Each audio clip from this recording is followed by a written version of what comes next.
చదువుదాం. పరిశుద్ధ గ్రంథములో నుండి హోషయ గ్రంథం 11వ అధ్యాయము 11వ వచనాన్ని చదువుతూ ఉన్నాను. హోషయ గ్రంథం 11వ అధ్యాయము 11వ వచనం. వారు వణుకుచు పక్షులు ఎగురునట్లుగా ఐగుప్తు దేశములో నుండి వత్తురు, గువ్వలు ఎగురునట్లుగా అష్షూరు దేశములో నుండి ఎగిరి వత్తురు. నేను వారిని తమ నివాసములలో కాపురముంతును. నేను వారిని తమ నివాసములలో కాపురముంతును. ఇదే యెహోవా వాక్కు. ప్రార్థన చేద్దాం. దయగలిగిన మా తండ్రి, పరిశుద్ధుడవగు దేవా, మీ పాదములకు వేల కొలది వందనాలు స్తోత్రములు చెల్లిస్తూ ఉన్నాను. మరి యొక్క దినమున మీ వాక్యమును ధ్యానించుట కొరకు మీరు మాకు అనుగ్రహించిన శ్రేష్టమైన సమయము కొరకు వందనాలు చెల్లిస్తూ ఉన్నాను. మా తండ్రి, ఈ చదవబడిన వాక్య భాగము కొరకు మీకు వందనాలు. ఈ మాటలను మేము ఇప్పుడు ధ్యానం చేయబోతుండగా మాతో మీరు మాట్లాడండి. మాకు కావలసిన శ్రేష్టమైన ఉపదేశం అనుగ్రహించండి ప్రభువా. అయ్యా, నిలవబడిన మీ దాసుని ఆపాదమస్తకం మీ శిలువ రక్తము చేత శుభ్రపరచండి, కడగండి, శుద్ధీకరించండి, పరిశుద్ధపరచండి. పెదవులను, నాలుకను స్వామి మీ పరిశుద్ధమైన అగ్ని చేత కాల్చి పవిత్రపరచి శ్రేష్టమైన వాక్కులు మీరు అనుగ్రహించమని, మీరే మహిమ పొందమని యేసు పరిశుద్ధ పుణ్య నామమున అడిగి వేడుకొని ప్రార్థన చేస్తున్నాను తండ్రి. ఆమేన్, ఆమేన్, ఆమేన్. ప్రభునందు ప్రేమైన వాళ్ళరా, చదవబడిన ఈ వాక్య భాగంలో నుండి ఈ సమయంలో మరొక విషయాన్ని మీకు జ్ఞాపకం చేయాలని ఆశిస్తూ ఉన్నాను. ఈ దినాన హోషయ ప్రవక్త ప్రవచించినటువంటి ఓ ప్రవచనాత్మకమైన మాట మీకు జ్ఞాపకం చేయాలని ఆశిస్తూ ఉన్నాను. మరొక పర్యాయం మాట చదువుతూ ఉన్నాను, చూడండి. వారు వణుకుచు పక్షులు ఎగురునట్లుగా ఐగుప్తు దేశములో నుండి వత్తురు, గువ్వలు ఎగురునట్లుగా అష్షూరు దేశములో నుండి ఎగిరి వత్తురు. నేను వారిని తమ నివాసములలో కాపురముంతును. ఇదే యెహోవా వాక్కు. ప్రియమైన వారలారా, దేవాది దేవుడైన యెహోవా మాట్లాడుతున్నాడు. ఇదే యెహోవా వాక్కు, ఇదే యెహోవా వాక్కు అని ప్రవక్త తెలియజేస్తూ ఉన్నాడు. ఏం చేయబోతున్నాడట? నేను వారిని తమ నివాసములలో కాపురముంతును. లేఖనాన్ని మనము ధ్యానం చేసేటప్పుడు కొన్ని సంగతులను మనము పరిగణలోనికి తీసుకున్నప్పుడు ఆ లేఖనం దేనికి సంబంధించింది అనే విషయం మనకు గోచరమవుతుంది, మనకు స్పష్టమవుతుంది, మనకు అర్థమవుతుంది, మనం గ్రహించగలుగుతాం, మనం తెలుసుకోగలుగుతాం. ఈ చదివిన వాక్య భాగం ఏమంటున్నారండి? వణకుచు పక్షులు ఎగురునట్లుగా ఐగుప్తు దేశములో నుండి వస్తారు, గువ్వలు ఎగురునట్లుగా అష్షూరు ప్రాంతం, అష్షూరే కదా, అష్షూరు దేశములో నుండి వస్తారు. పక్షులు ఎగురునట్లుగా ఐగుప్తులో నుండి, గువ్వలు ఎగురునట్లుగా అష్షూరులో నుండి వస్తారు. ఆ తరువాత మాట, ఈ పక్షులు ఏమిటి, ఐగుప్తు దేశంలో నుంచి రావటం ఏమిటి, ఈ గువ్వలు ఏమిటి, అష్షూరు ప్రాంతంలో నుంచి రావటం ఏమిటి, అష్షూరు దేశంలో నుంచి వస్తున్న గువ్వలు, ఐగుప్తులో నుండి వస్తున్న పక్షులు, ఇవి ఎక్కడికి వస్తున్నాయి అంటే దాని తరువాతి మాట మనం ఆలోచన చేస్తే విషయాన్ని గ్రహించగలుగుతాం. నేను వారిని తమ నివాసములలో కాపురముంతును. నేను వారిని తమ నివాసములలో వారిని. కాపురం అంటే అర్థం ఏమిటి? కాపురం అంటే నివాసమని. కాపురం అంటే మనం ఇంకొక అర్థం చెప్తాం. భార్యాభర్తలు కలిసి జీవిస్తూ ఉండటాన్ని కాపురం అంటాం. యేసుక్రీస్తు ప్రభువారు అన్నారు, బోధకుడా నీవెక్కడుంటున్నావంటే, నీవెక్కడ కాపురం ఉంటున్నావంటే వచ్చి చూడుడి అన్నాడు. అంటే ఎక్కడ నివసిస్తున్నావు, ఎక్కడ నివాసం నీది, నీవు నివసించే స్థలం ఏది అని. ఇక్కడ నేను వారిని తమ నివాసములలో కాపురం ఉంతును అన్నాడు. నివాసంలో నివసించేది ఎప్పుడు యేసు ప్రభువారు అన్నారు యోహాను సువార్త 14వ అధ్యాయంలో, నేను వెళ్ళుచున్నాను, నేను వెళ్ళి మీకు స్థలము సిద్ధపరుస్తాను, నేను స్థలము సిద్ధపరిచి మరలా నేను మీ వద్దకు వస్తాను, నేను మీ వద్దకు వచ్చినప్పుడు నేను మిమ్మల్ని తీసుకొని వెళ్తాను, నేనుండు స్థలంలో మీరును ఉండులాగున నేను మరలా వచ్చి నేను మిమ్మల్ని తీసుకెళ్తాను. నేను మీ నివాసములు యేసుక్రీస్తు ప్రభువారు ఆయన శరీరధారిగా ఉన్నటువంటి దినాల్లో చెప్పిన మాట ఇది. నా తండ్రి ఇంట అనేక నివాసములు కలవు, నా తండ్రి ఇంట అనేక నివాసములు కలవు, లేని ఎడల నేను మీతో చెప్పుదును, నేను మీకు స్థలం సిద్ధపరచ వెళ్ళుచున్నాను, నేను వెళుతున్నాను, మరలా వస్తాను, మరలా వచ్చినప్పుడు నేనుండు స్థలములో మీరు ఉండులాగునా. నేను మీ కొరకు సిద్ధపరిచిన స్థలాలు, తండ్రి మీ కొరకు సిద్ధపరిచినటువంటి నివాస స్థలాల్లో మీరు కాపురం ఉంటారు. దేవుడు గమనించాలి, నేను వారిని తమ నివాసములలో కాపురం ఉంతును. వారి కొరకు కట్టినటువంటి గృహాలు ఉన్నాయి, వారి కొరకు సిద్ధపరిచినటువంటి స్థలాలు ఉన్నాయి. ఆ స్థలాల్లో, నేను కట్టినటువంటి గృహాలలో నేను వారిని నివసింపచేస్తాను. తండ్రి మన కొరకు కట్టినటువంటి గృహాల్లో మనం ఎప్పుడు నివసిస్తాం? ఎప్పుడు? యేసుక్రీస్తు ప్రభువారు వచ్చినప్పుడు.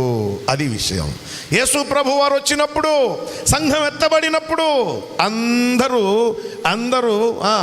పక్షిరాజుల్లాగా పైకి ఎగురుకుంటూ వెళ్ళిపోతారు. ఆ విషయాన్ని హోషేయ ప్రవచిస్తూ ఉన్నాడు.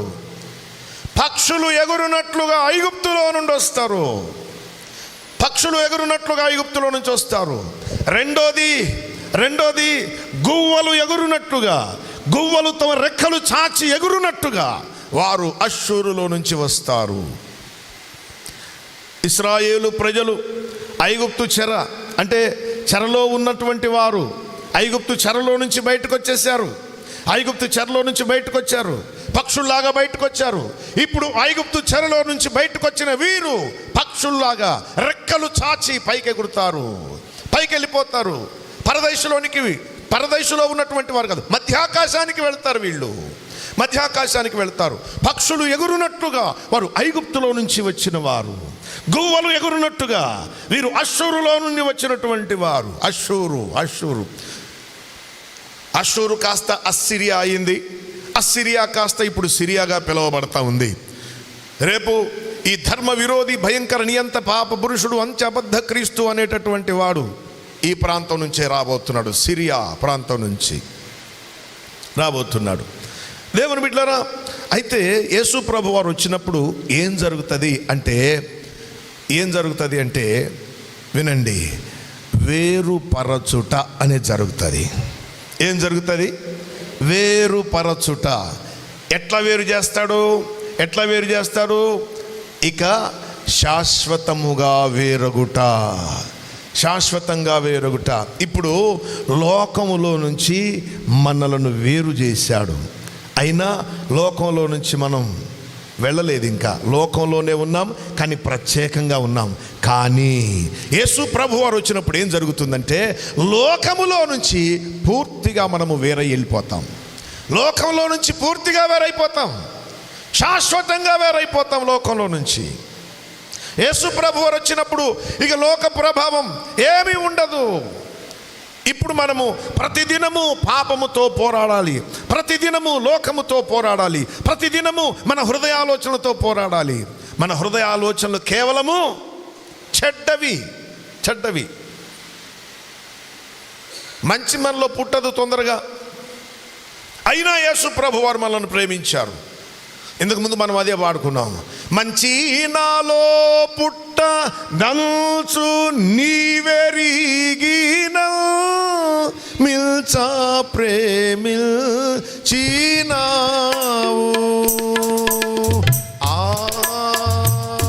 ఎంచా శక్యముగా నీ మంచి నాలో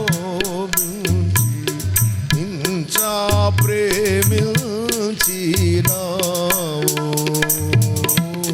యేసు నన్ను ప్రేమించినావు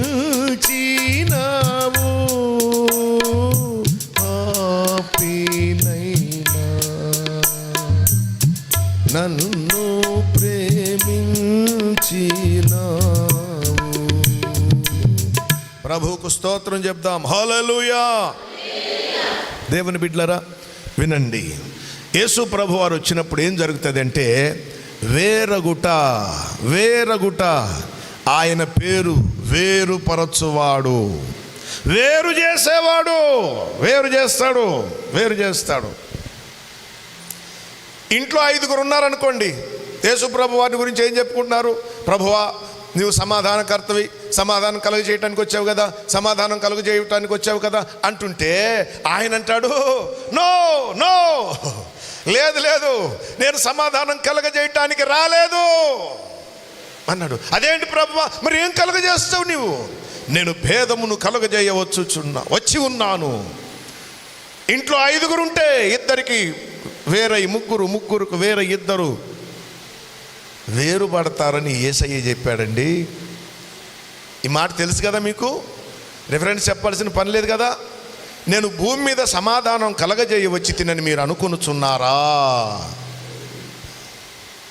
అట్ట అనుకుంటే మీరు పొరపడినట్టే. ఆయన భేదము కలుగజేయవచ్చిన వాడు. యేసయ్య వచ్చి ఏం చేశాడంటే 5 కలిసి ఉన్న 5 ఉంటున్న ఇంటిలో 3 ఒక పార్టీ అయిపోయారంట, 2 ఒక పార్టీ అయిపోయారంట. 2 భార్య భర్త 3 పిల్లలు అనుకోండి, 5. ఈ మాట స్వయంగా ఆయన చెప్పిన మాట. అమ్మా మీరు చాలామంది నన్ను చాలా వింతకు చూస్తున్నారు. యేసయ్య చెప్పిన మాట ఇది. నేను వచ్చింది భేదాన్ని కలగజేయటానికి, సమాధానం కలగజేయటానికి కాదు అన్నాడు ఆయన. సరే, నా అంశం అది కాదు కాబట్టి దాన్ని అలా విడిచిపెడుతున్నాను. వేరు చేసేవాడు ఆయన, వేరు చేసేవాడు. ఇంట్లో 5 ఉన్నారంటే 5 మారు మనసు పొందిన వాళ్ళ కాదు. 2 పొందుతారు, 3 పొందరు, లేదా 3 పొందుతారు, 2 పొందరు, లేదా 1 పొందుతారు, 4 పొందరు, లేదా 4 పొందుతారు, ఒక్కడన్నా పొందడు. 2 పార్టీలు అక్కడ. ఇంట్లో అందరు కలిసి ఒకే పార్టీకి ఓటేయచ్చు. ఇంట్లో 5 ఓట్లుంటే 5 కలిసి ఒకే ఓటేయచ్చు. కానీ ఆధ్యాత్మిక విషయానికి వచ్చేపాటికి మీరు ఒకళ్ళేమో యేసయ్యకు ఓటేయచ్చు, 2 3 లోకానికి ఓటేయచ్చు. అందుచేత మీరు గమనించాలి. దేవుని బిడ్డలారా, యేసుక్రీస్తు ప్రభువారు వేరుపరచువాడు. నూతన సృష్టిలో ఆయన జ్ఞాపకం చేసుకోవచ్చు. యేసు ప్రభువారు 2వ దినాన చేసిన సంగతి ఏమిటి? 2వ దినాన ఆయన కలుగజేసిన సంగతి ఏమిటి? 2వ దిన ఆయన చేసిన పని ఏమిటి? జలములను వేరుపరచుట, జలాన్ని వేరుపరచటం. మీది జలాలను, క్రింది జలాలను. మీది జలాలేమో విశ్వాసులు, ఐగుప్తులో నుంచి రెక్కలు కలిగిన పక్షులాగా ఎగిరి పైకి పోయిన వాళ్ళు, అశ్షూరులో నుంచి రెక్కలు కలిగిన గువ్వలు ఎగిరిపోయినటువంటి పై జలములు వారు. క్రింది జలాలు రక్షణ పొందినటువంటి వారు. వేరు చేసేవాడు ఆయన, వేరుపరిచేవాడు. దేవుని బిడ్డలారా, ఈ మాటలు మనకు ముందే ఉన్నటువంటి లేఖనాల్లో జ్ఞాపకం చేస్తాను. ఆదికాండం 30వ అధ్యాయంలో 40వ వచనం చూడండి ఒకసారి. ఆదికాండం. యాకోబు ఆ గొర్రె పిల్లలను వేరు చేసి, ఆగండి, యాకోబు ఏం చేశాడట? ఆ గొర్రె పిల్లలను వేరు చేసి, అంటే వేటిలో నుంచి వేరు చేశాడో ఇప్పుడు చూడండి. చారలు కలిగిన వాటిని, నల్లని వాటిని, అమ్మా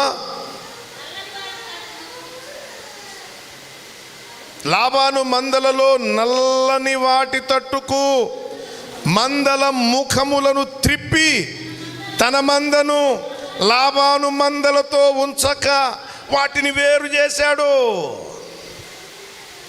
లాబాను మందలున్నాయి, యాకోబు మందలున్నాయి. యాకోబు మందల వైపు అంటే అటు ముఖం పెట్టలేదంటే ఇవి, అటు లాబాను మందలు, లాబాను యొక్క పశువులు ఉన్నాయి, యువతలి ప్రక్క యాకోబు యొక్క పశువులు ఉన్నాయి. ఇవి రెండు ఎదురెదురు ముఖాముఖిగా ఉన్నప్పుడు యాకోబు చేసిన పని ఏంటంటే వీటి యొక్క ముఖాలను మళ్ళించి వేరు చేశాడు. యాకోబు చేసిన పని తన పశువులను, తన గొర్రెలను, తన మందలను లాబాను మందలలో ఉంచక వేరుపరచను. అదేవిధంగా నిర్గమాకాండం 9వ అధ్యాయం చూడండి ఒకసారి. నిర్గమాకాండం 9వ అధ్యాయము 4వ వచనం. అయితే యెహోవా ఇశ్రాయేలీల పశువులను ఐగుప్తు పశువులను వేరుపరచెను. లేవియ కాండం 10వ అధ్యాయము 19వ వచనం చూడండి. 10-19.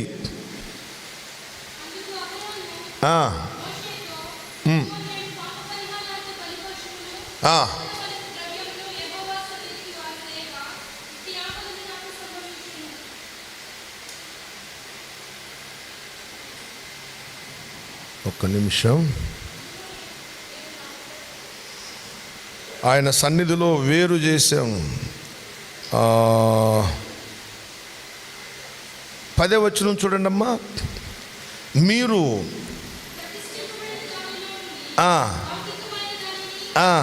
అపవిత్రమైన దానిలో నుండి, అది అపవిత్రమైన దానిలో నుండి పవిత్రమైన దానిని వేరు చేశాడు. ఐగుప్తు పశువులలో నుండి ఇశ్రాయేలు పశువులను వేరుపరిచాడు. లాబాను మందలలో నుండి యాకోబు మందలను వేరు చేశాడు. దేవుని బిడ్డలారా, ఆ తరువాత యేసుక్రీస్తు ప్రభువారు ఈ లోకంలో జన్మించిన తరువాత, ఆయన పరిచర్య ఆరంభించిన తరువాత, ఆయన శిలువ నిర్గమం జరిగిపోయిన తరువాత, ఆరోహణమై తండ్రి దగ్గరికి వెళ్ళిపోయినాక మేడగది మీద పరిశుద్ధాత్మ దేవుడు సంఘము కొరకు అనుగ్రహించబడిన ఆ దినాన పేతురు ఒక ప్రసంగం చేశాడు. మూర్ఖులారా, మీరు ఈ లోకానికి వేరవ్వండి, మూర్ఖులకు ఈ తరము వారికి మీరు వేరై రక్షణ పొందండి.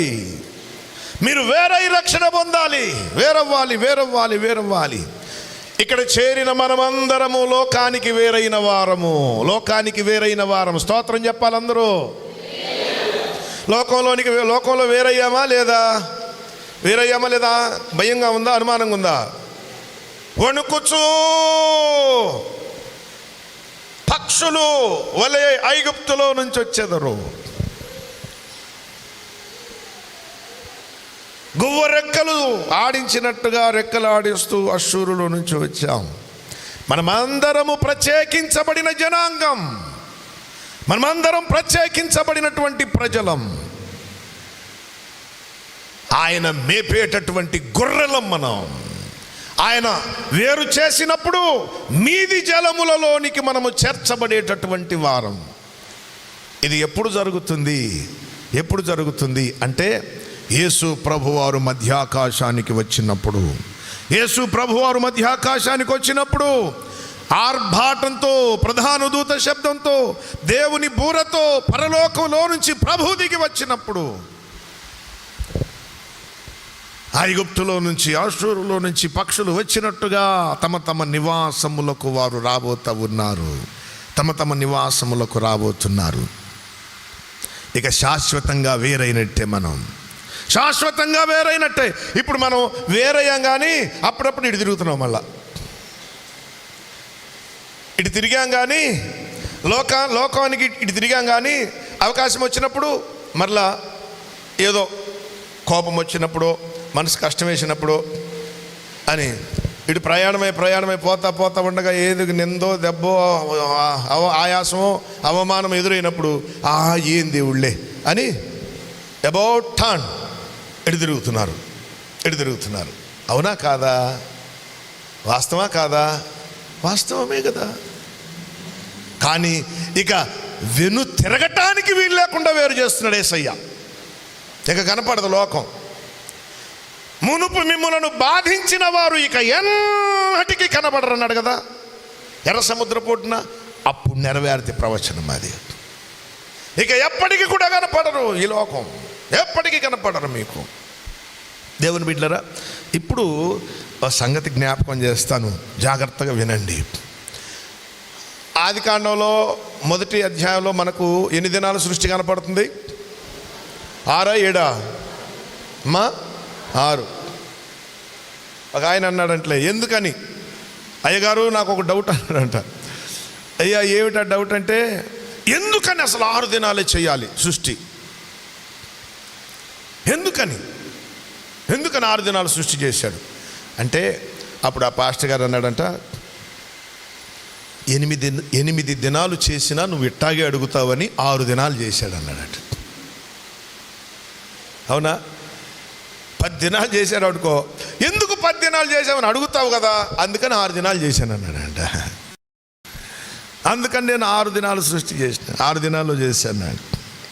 ఇప్పుడు 6 దినాల సృష్టిలో ఒకసారి మీరు జ్ఞాపకం పెట్టుకోండి, నాకు చెప్పండి. 6 దినాలు 6 రోజులు ఏమేం చేశాడు?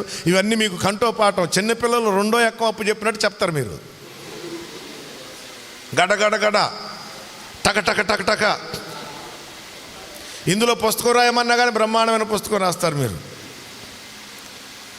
500 పేజీలు కాదు, 600 కూడా రాస్తారు.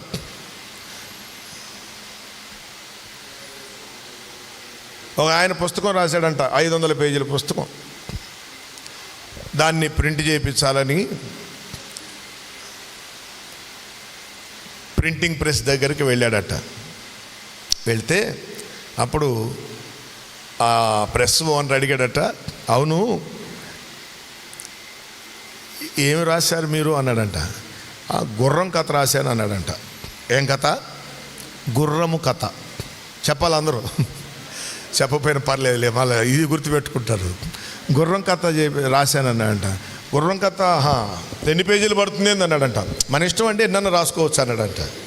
అరే కథ రాసినోడు నువ్వు ఎన్ని పేజీలు రాసావని అడుగుతుంటే ఎన్నన్నా రాసుకోవచ్చు అంటే దాని కాదు సార్, మీకు ఓపిక 500 పేజీలు కావాలంటే 500 పేజీలు పెట్టుకోవచ్చు, 600 పేజీలు కావాలంటే అన్నీ పెట్టుకోవచ్చు అన్నాడంట. ఖర్చు నీకే బాబు, 600 అయితే నీకు ఖర్చు పెరిగింది, పేపర్ రేటు పెరుగుతుంది, ప్రింటింగ్ పెరుగుద్ది, నువ్వే చెప్పన్నాను. సరే ఒక 500 వేసుకో అన్నాడట. ఒక 500 పేజీలు వేసుకోనంట. ఏది నువ్వు రాసింది టీ అన్నాడట. 500 పేజీలు ఇచ్చాడట. ఇక మొదలు పెట్టాడు. గుర్రము టక టక టక టక టక టక టక టక టక టక అనుచూ వెళ్ళాను.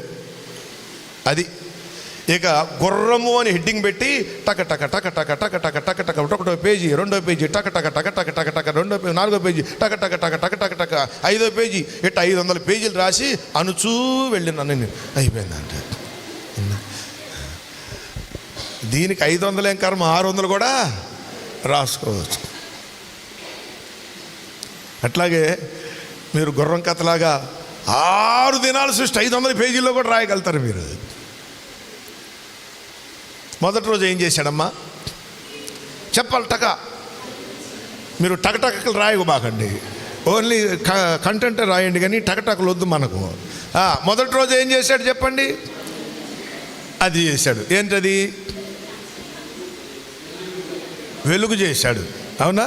కాస్త సహోదరి మనులు మాట్లాడుతూ ఉండండి, నేను మాట్లాడమన్నప్పుడు మాట్లాడండి.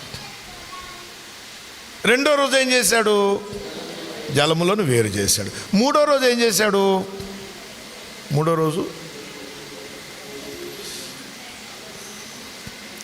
రోజు విత్తనములు ఇచ్చు చెట్లను చేశాడు.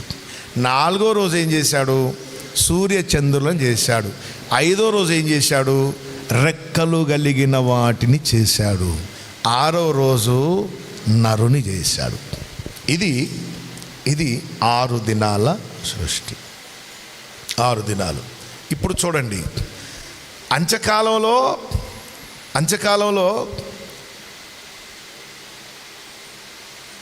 జరిగేటటువంటి ఒక ప్రధానమైన సంభవం గురించి మనం మాట్లాడుకుంటూ యేసు రాకడను ప్రారంభించాం. యేసుక్రీస్తు ప్రభువారి యొక్క రాకడ రోజు జరిగేది ఏదో తెలిస్తే ఇక దాని ముందు సంగతులు ఏంటో చెప్తాం. ఇక ప్రభువారి యొక్క రాకడకు ముందు జరిగేటటువంటి ప్రతి విషయాన్ని మనం లెక్కలోకి తీసుకుంటాం, ఇక ఆలోచన చేస్తాం, ధ్యానం చేస్తాం. 6 దినాల సృష్టిలో వెలుగు, వేరుపరచుట, ఫలములను చేయటం, విత్తనాలు చేయటం, సూర్యచంద్రులను చేయటం, గోడ నొప్పి వస్తుందమ్మా. 5వ రోజు ఏం చేశాడమ్మా? రెక్కలు కలిగిన వాటిని చేయటం. 6వ దినాన్ని నరుని చేయటం. ఇది 6 దినాల సృష్టి. దేవుని బిడ్డలారా, ఇది క్రీస్తులో ఉన్నటువంటి వ్యక్తి యొక్క నూతన సృష్టి. ఇప్పుడు పరాకాష్ఠ స్థాయిలో నెరవేర్చబడేటటువంటి విషయం చెప్తాను. ఇప్పుడు బాగా వినండి. వెలుగు కలిగెను అనే మాట మనకు ఎలా వెలుగు కలిగింది? నీ వాక్యము వెల్లడి అగుటతోడనే వెలుగు కలిగెను. ఆ తర్వాత మారు మనసు పొంది ఏమయ్యాం? వేరయ్యాం. వేరైన తర్వాత వాక్యం విని సంఘంలో సహవాసం చేసి ఏమయ్యాం? ఫలించాం. ఫలించిన తరువాత ప్రభు ఆత్మచేత నింపబడి ఏమయ్యాం?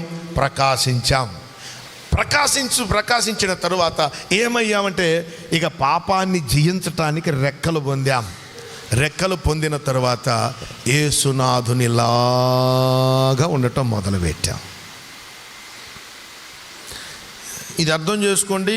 ఇప్పుడు ఖరీదైన సంగతి చెప్పబోతున్నా. అందుకు మనం ఎట్లా ఉంటాం? అంతిమ లక్ష్యం ఏమిటి? మనం ఏ పోలికలోకి రావాలి? ఏ పోలిక? యేసయ్యలాగా. మూర్తయ్య గారు ఏం రాశారు? యేసులాగా ఉండాలని, యేసుతోనే నడవాలని, యేసులాగా ఉండాలని, యేసుతోనే నడవాలని, నిలవాలని, గెలవాలని, నిలవాలని, గెలవాలని, యేసునందే ఆనందించాలని, యేసునందే ఆనందించాలని, ఇదే నా కోరిక. నవజీవన రాగమాలిక, ఇదే నా కోరిక. నవజీవన రాగమాలిక, నవజీవన రాగమాలిక. యేసులాగా ఉండాలి అని ఇక్కడ ప్రయత్నం. ఇక్కడ వాక్యం రావటం, వాక్యం వెల్లడి అవటం, వెలుగు కలగటం. దేవుని బిడ్డలారా, ఇప్పుడు ఇదే పోలికలో అంత్యకాలంలో జరిగేటటువంటి శ్రేష్టమైన సంగతి. ఒక వ్యక్తి రక్షణ పొందాడంటే ముందు అతని దగ్గరకు వెలుగు రావాలి. వెలుగెట్ట వచ్చింది? వాక్యము వెల్లడి అయినప్పుడు. వాక్యం వెల్లడైనప్పుడు అర్థమవుతుంది కదా. వాక్యం వెల్లడైనప్పుడు మనకు వెలుగు కలిగినప్పుడు మనం ఏం చేసాం? లోకానికి వేరయ్యాం. ఆ తర్వాత ప్రభు కోసం ఫలించటం నేర్చుకున్నాం, ప్రభు కోసం ప్రకాశించడం నేర్చుకున్నాం. పాపాన్ని పూర్తి చేయాలి. పాపాన్ని జయించేటటువంటి రెక్కలు కలిగిన వారమయ్యాం. అప్పుడు యేసునాథుని యొక్క పోలికలోనికి చేర్చబడ్డాం. ఇది పరాకాష్ఠ స్థాయిలో నెరవేర్చబడబోతా ఉంది. వాక్య నామధేయము కలిగిన ఆయన మధ్యాకాశంలో ప్రత్యక్షం కాబోతా ఉన్నాడు. మొదట వాక్యము వెలుగు కలిగినట్టు, మీ వాక్యము వెల్లడైనప్పుడు ఏం కలిగిందన్నావు? వెలుగు. ఆ వాక్యం అనే పేరు కలిగిన ఆయన మధ్యాకాశంలో రాబోతున్నాడు, ప్రత్యక్షం కాబోతున్నాడు. రెండోది ఏం చేశాడు ఆయన? జలములను వేరు చేశాడు. ఇప్పుడు పరాకాష్ఠ స్థాయిలో నెరవేర్చబోతున్నాడు ఈ సంగతి. ఐగుప్తు పశువులలో నుండి ఇశ్రాయేలు పశువులను, లాబాను మందలలో నుంచి యాకోబు మందలను, అపవిత్రమైన దానిలో నుండి పవిత్రమైన దానిని వేరు చేసి మీది జలముల్లోనికి కలపబోతున్నాడు. ఇది రెండవ సంగతి. మూడవ సంగతి ఏమిటి? ఫలించుట అని చెప్పాం కదా, ఫలించుట. మూడోది ఏమి ఎదురవుతుందంటే, మనకు ఫలము అనుగ్రహించే ఘట్టంలోనికి మనం వెళతాం. ఫలము పొందేటటువంటి ఘట్టం. దేవుని బిడ్డలారా, ఆ మీదట యేసుక్రీస్తు ప్రభువారి యొక్క ప్రకాశముతో కప్పబడతాం. యేసుక్రీస్తు ప్రభువారి యొక్క ప్రకాశము ఆయన సూర్యుని వలె ఉన్నట్టు ఆ తర్వాత కప్పబడతాం. ఆ మీదట ఈ మాటలు అర్థమైనయా? ఇంకొకసారి చెప్తాను. అర్థం కాకపోతే దీన్ని మళ్ళీ రిపీటెడ్గా చూడండి, అర్థమవుతుంది. ప్రతిరోజు ఏ రోజు చేసిన ప్రసంగం ఆ మరుసటి రోజు అప్లోడ్ చేస్తూ ఉన్నాను కదా, కాబట్టి మీరు చూడండి. ఏమైనా డౌట్ ఉంటే, మీకు వాక్యంలో డౌట్లు ఎందుకు ఉంటాయి? అస్సలు ఉండవు మీకు డౌట్లు. ఎందుకంటే అంత అర్థమైంది. మీకు అంత అర్థమైందన్నా ఉండాలి, ఏమి అర్థం కాకుండా ఉండాలి. డౌట్లు ఇద్దరికి రావంట తరగతి గదిలో. ఒకడికి పాఠం అర్థం కాకపోయినా డౌట్లు రావు, పాఠం పూర్తిగా అర్థమైనా డౌట్లు రావు. కర్మేలు కుమార్తెలకు మాత్రం డౌట్లు రావు. ఎందుకు? అంత అర్థమైంది. దేవునికి స్తోత్రం. I'm very confident about you అమ్మా. నేను మీ గురించి చాలా నమ్మకం కలిగి ఉన్నాను. స్తోత్రం చెప్పండి. నా నమ్మకాన్ని వమ్ము చేస్తారా? చెయ్యరు. నూతన సృష్టి చేసిన తరువాత ఈ నూతన సృష్టి అనేది పరాకాష్ఠ స్థాయిలో నెరవేరే సంగతి చెప్తున్నా. ఇక్కడ వాక్యం వెల్లడైనప్పుడు వెలుగు కలిగింది కదా, వాక్య నామధేయము కలిగిన నజరేయుడైన యేసు ప్రత్యక్షమవుతాడు. రెండవ రోజు ఏం చేశాడు? జలములను వేరు చేశాడు. ఇక్కడ రెండవ ఘట్టం ఏమిటి? శాశ్వతంగా లోకములో నుంచి, అపవిత్రమైన ఈ లోకంలో నుంచి శాశ్వతముగా ఆయన తన బిడ్డలను లేవనెత్తుతాడు. అది రెండవ మెట్టు. మూడవ మెట్టు ఏమిటో తెలుసా? ఇక్కడ మూడవ మెట్టు ఏంటి? ప్రభు కోసం ఫలించటం. ప్రభు చేసిన కార్యములు మూడవ దినపు పని ఏమిటి? విత్తనాలు ఇచ్చే వాటిని, చెట్లను చేశాడు. అంటే మూడవ మెట్టు ఏమిటి? విశ్వాసికి ఫలించటం. ఇప్పుడు సంఘం ఎత్తబడిన తరువాత మూడవ మెట్టు ఏమిటంటే ఫలము పొందుట. వారు శరీరంతో చేసినవి మంచివైనా సరే చెడ్డవైనా సరే ప్రతివాడు వాని క్రియల చొప్పున ఫలము పొందుతాడు. ఇది మూడవ మెట్టు.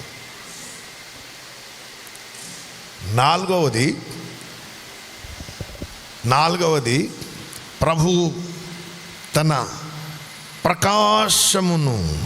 ప్రకాశమును ఆయన మనకు అనుగ్రహిస్తాడు, తన మహిమను మనకిస్తాడు. నాలుగవ మెట్టు. సూర్యుని మహిమ వేరు, చంద్రుని మహిమ వేరన్నాడు కదా. మహిమనిచ్చే ఘట్టము ప్రకాశమానమైనటువంటి మహిమను నాలుగవ మెట్టు మీద అనుగ్రహిస్తాడు.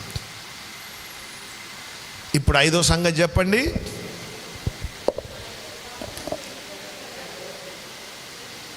ఐదో సంగతి, ఐదో రోజు ఏం చేసినాడు ఆయన? ఐదో రోజు ఏం చేశాడు? రెక్కలు చేసినాడు. రెక్కలు కలిగిన వాటిని చేశాడు. ఐదో రోజు ఏం చేశాడంటే అరిసెలు చేశాడు అన్నట్టు. ఐదో రోజు రెక్కలు కలిగిన వాటిని చేశాడు. ఇప్పుడు కీర్తనల గ్రంథంలోనికి రండి, ఒక్క మాట జ్ఞాపకం చేస్తాను. 68వ కీర్తన 13వ వచనం చూస్తారో సారి. 68:13. గొర్రెల దొడ్ల మధ్యను మీరు పండుకొనగా గువ్వల రెక్కలు వెండితో కప్పబడినట్టు వాటి ఈకల రెక్కలు పచ్చని బంగారముతో కప్పబడినట్టుండెను. అదిగో 5వ మెట్టు మీద జరిగేటటువంటి సంగతిని కీర్తనాకారుడు ప్రవచిస్తున్నాడు. వెండితో కప్పబడిన రెక్కలు, రెక్కలు రెక్కలు గువ్వల రెక్కలు వెండితో కప్పబడినట్టు. ఈ గువ్వలు ఎక్కడివి? ఈ గువ్వ రెక్కలు ఎక్కడివి? అష్షూరులో నుండి వచ్చిన గువ్వల రెక్కలు. మూలవాక్యం గుర్తుందా? మూలవాక్యం ఏమిటది? యెషయా అమ్మయ్యా ట్రాక్ మీద ఉన్నారు. హోషయ. యెషయానంగాన్ని అందరు నాక కరెంటు పోయినట్టుగా చూస్తున్నారు.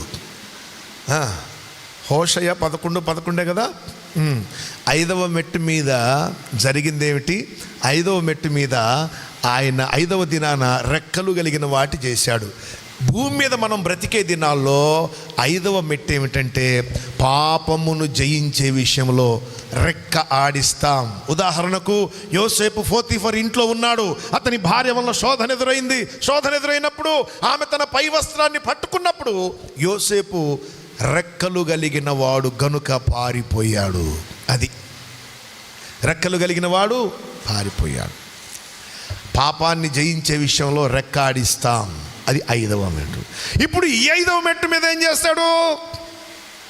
5వ మెట్టు మీద ఏం చేస్తాడు అంటే ఈ రెక్కల ఈకలను పచ్చని బంగారముతో కప్పబోతున్నాడు. అనగా దేవత్వము చేత మనలను పొదిగించబోతున్నాడు. 5వ మెట్టు దేవత్వము చేత ఆయన మనలను పొదిగించబోతున్నాడు. 6వ మెట్టు ఏంటి? 6వ దినాన ఆదామును చేశాడు. ఇక్కడ 6వ దినాన 6వ మెట్టు మీద యేసులాగా ఉండటం కోసం ప్రయత్నం చేస్తున్నాం. ఇక్కడ యోహాను రాసిన మొదటి పత్రిక 3:2లోని మాట అప్పుడు నెరవేరుతుంది. ప్రియులారా, మనము ఇప్పుడు దేవుని కుమారులమై ఉన్నాం. మనము ఇక మీదట ఏమవుదామో అది ఇంకను ప్రత్యక్షపరచబడలేదు. కానీ ఆయన ప్రత్యక్షమైనప్పుడు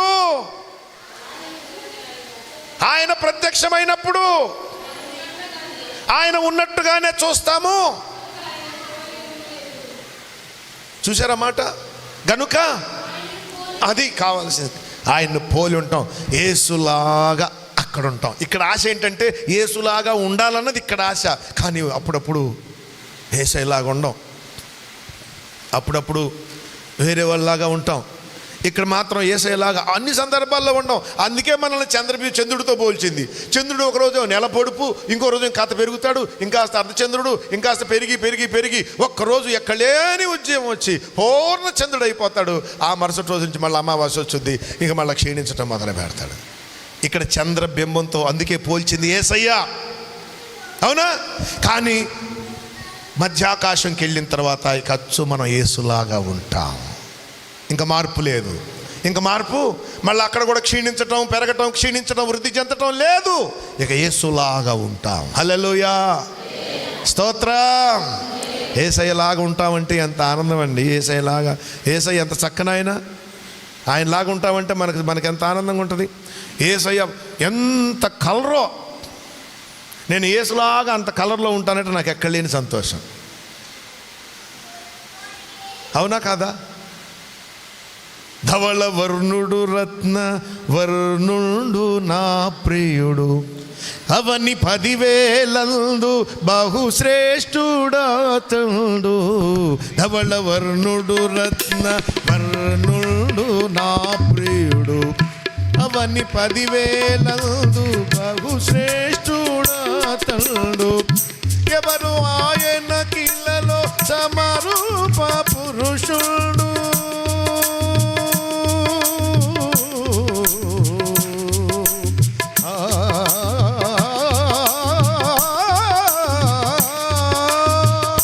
ఎవరు ఆయన కిలలో సమరూప పురుషుడు.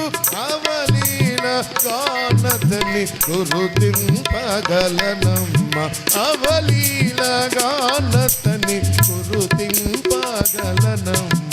ఎంతో ఎంతో సుందరుడమ్మ.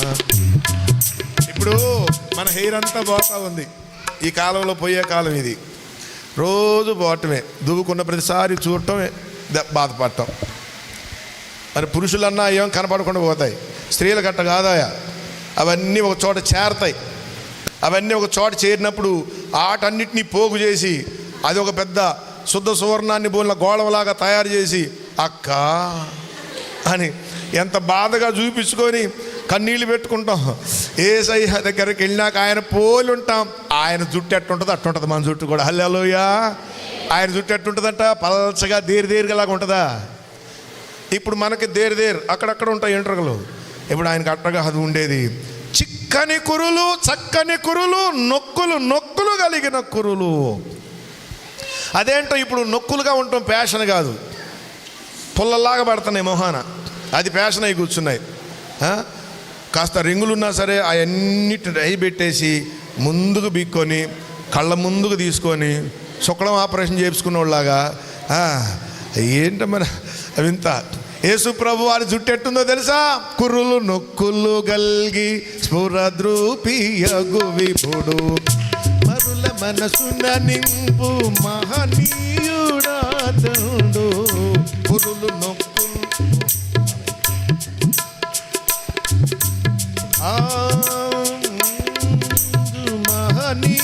మహనీయుడాతడు, తిరులు కురిపించేను పరలోక తనయుడు.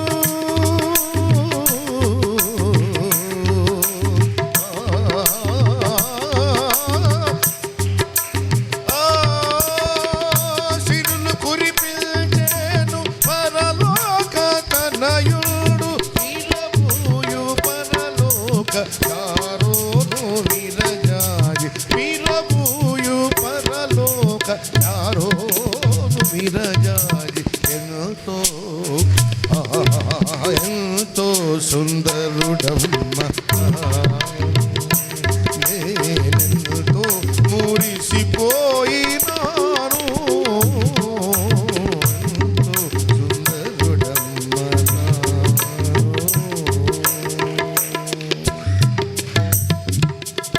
స్తోత్రం చెప్పండి ఒకసారి. హల్లెలూయా.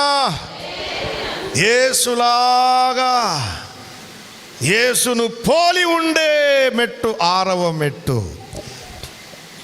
అర్థమైందా దేవుని బిడ్డలారా? ఇక శాశ్వతంగా వేరు చేస్తున్నాడు. ఎందుకో తెలుసా? నీకు ఫలం ఇయ్యటానికి, నిన్ను తేజో నక్షత్రంగా మార్చటానికి. 3వది నిన్ను దేవత్వముతో నింపటానికి. 4వది ఆయనలాగా నిన్ను చేయటానికి. అందుకొరకు ప్రత్యక్షం కాబోతున్నాడు. ఇక్కడ వాక్యం నీకు ఎందుకు ప్రత్యక్షమైందంటే నువ్వు యేసులాగా బ్రతకటానికి. యేసు మధ్యాకాశంలో ఎందుకు ప్రత్యక్షమవుతాడంటే మనం యేసును పోలి ఉండటానికి. అందుకొరకు ఐగుప్తులో నుంచి, అందుకొరకు అష్షూరులో నుంచి రెక్కలు కలిగిన వాటిని పైకి తీసుకొస్తున్నాడు, తమ నివాసములలో చేర్చబోతున్నాడు. ఈ రెక్కలు దేవత్వము చేత కప్పటానికి యేసయ్య మధ్యాకాశానికి రాబోతున్నాడు. మనం ఇప్పుడు వేరయ్యాం, లోకానికి శాశ్వతంగా వేరు కాబోతున్నాం. అది అంత్యకాలంలో ఇది జరగబోతా ఉంది.